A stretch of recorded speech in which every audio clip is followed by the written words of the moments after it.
السلام عليكم بنات، كيفاش عاملين؟ لاباس عليكم؟ كنتمنى يلقاكم هذا الفيديو بخير وعلى خير وبأتم الصحة والعافية. اليوم جيت وجبت لكم واحد الوصفة خطيرة صراحة، وصفة من أحسن الوصفات اللي أنا جربتها في حياتي واللي كنستعملها بزاف.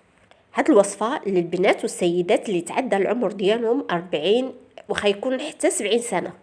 كيف ما كنعرفوا ان ملي كتقدم بينا السن البشره كتفقد بزاف ديال كتفقد النضاره، كتفقد الحيويه ديالها، كتفقد اللون ديالها، حتى اللون ديالها كيتغير، كترجع البشره فيها بقع داكنه والتجاعيد، وما كتبقاش مشدوده، يعني كتفقد ديك الاشراقه ديالها، بالاضافه الى الهالات اللي تحت العين.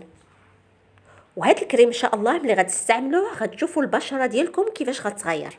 شوفوا البنات، ما تشوفوش البطاطا وتهربوا وتقولوا لي يعني احنا شفنا الفيديوهات بزاف ديال البطاطا وما جبتيناش بشي حاجه جديده، وشفنا بزاف ديال الماسكات ديال البطاطا.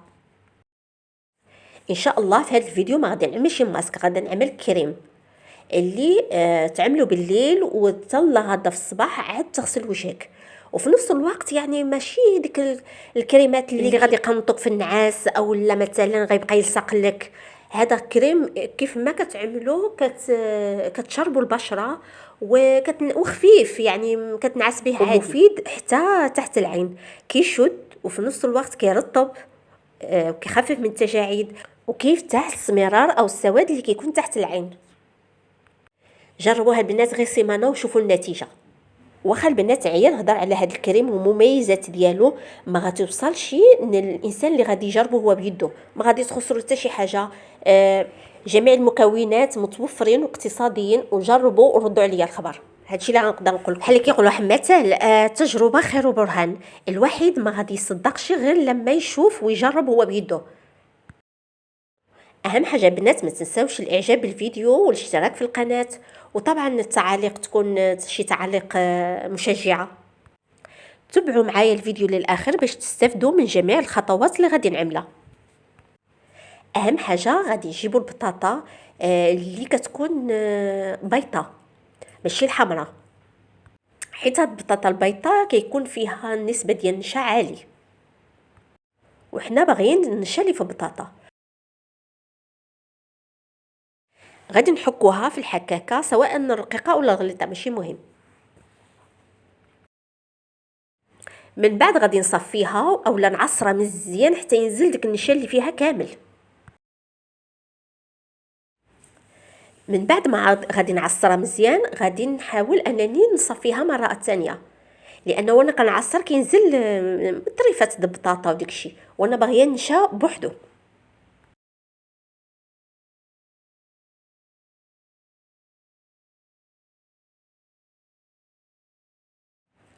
ومن الافضل البنات عملوا هذا الكريم يعني المده قصيره، ما تعملوش المده طويله، يعني عملوا هذا الكريم وحطوه في الثلاجه، يعني المده ديالو بزاف غتكون سيمانه، لان البطاطا كتاكسد دغيا، وحنا باغيين الجوده ديال الكريم تكون عاليه باش البشره تستافد منه.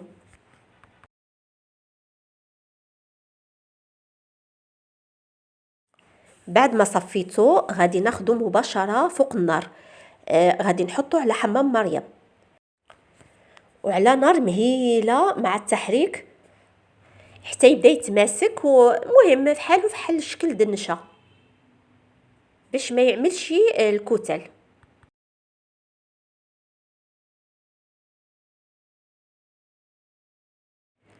في الاول عملت النار عاليه، غير بدا الماء يغلي نقص العافيه ما راحش معه، وما نوقفوش يدنا على التحريك.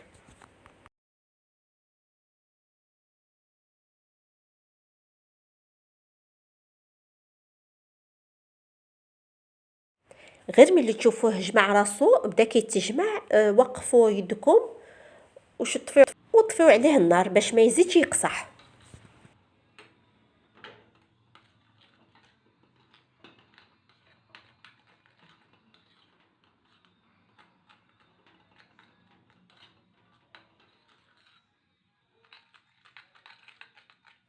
غادي نخليه يبرد، ومن بعد غادي نجيب النبته ديال الصبار، اما استعملوا هذه، واذا ما كانتش متوفره او ما لقيتوهاش استعملوا اخرى الجاهزه اللي كتباع في البواطات في المتاجر ديال التجميل.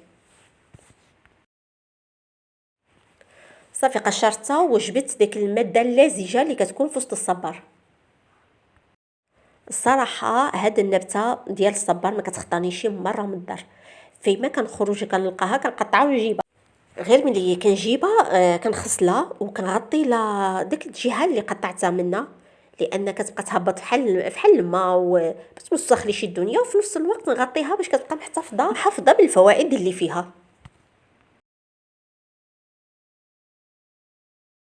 وانتم عارفين شحال ديال الفوائد في هاد النبته ديال الصبار، سواء البشره او الشعر او حتى للجسم.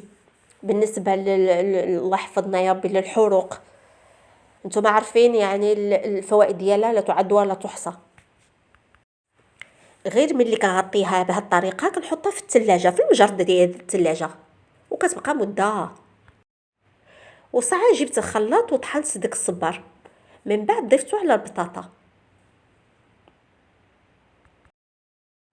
ايوا صافي غادي نحرك هاد المكونات مع بعضيتهم وغادي نعملوهم في شي بواطه. ومهم النهار الاولاني واخا ما تعملوش شي في الثلاجه، بحق النهار الثاني والثالث ضروري الثلاجه. والطريقه ديالو غادي نغسل البشره ديالي بالليل قبل ما ننعس وندهنه. هو عامل بحال الشكل ديال الزيت، بحال الشكل ديال الكريم خفيف، يعني ماشي ما كيعملش شي طبقه.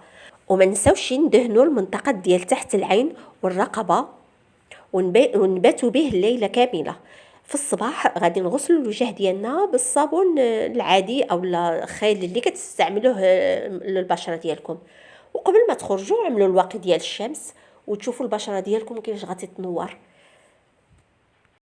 صدقوني يا بنات شوفوا يعني هذا عن تجربه، وشوفوا كيفاش البشره ديالكم غادي تنور، وكيفاش اللون ديال البشره غادي يتفتح، والنضاره والاشراقه في البشره ديالكم. الهالات السوداء ما غادي يبقاش الاثر ديالو. البقع الداكنه غادي يفتح اللون البشره بطريقه ملحوظه بزاف. بالاضافه الى انه كيشد البشره، كيخفف من التجاعيد، لان الصبار غني بالمضادات ديال الاكسده. والنشا اللي موجود في البطاطا غني بفيتامين جي وكيفتح اللون ديال البشره وكيقضي تماما على البقع الداكنه. اذا بغينا نزيدوا الفايده ديال هذا الكريم غادي نضيفوا عليه ملعقه صغيره ديال عسل النحل الطبيعي. غادي نزيدوه باش يعطينا تغذيه للبشره. بالنسبه للبنات اللي ما باغيينش يعملوه بالليل، مثلا ما باغيينش ينعسوا به، يعملوه مثلا قبل ما ينعسوا بواحد 2 ساعات 3 ساعات، ويغسلوا الوجه ديالهم ويعملوا كريم ديالهم من الليل وينعسوا. ولكن هو من الافضل تعملوا بالليل تنعس به حتى للصباح. كنتمنى البنات تجربوا هذا الكريم، الصراحه النتيجه ديالو روعه. غير اللي متعملوا جميع المكونات رجعوه لفوق حمام مريم يتماسك شويش، من بعد حطوه في بغطاء. وهذا كريم صالح لمده ديال من 5 ايام حتى الاسبوع. واللي وصل حتى لهذا المقطع ما ينساش يعمل لايك للفيديو ويشترك في القناه ويفعل الجرس باش يوصلكم اي فيديو كننزلو باش تستافدوا منه ان شاء الله. ما بقى لي غير نقول لكم دمتم في رعايه الله، والسلام عليكم ورحمه الله تعالى وبركاته.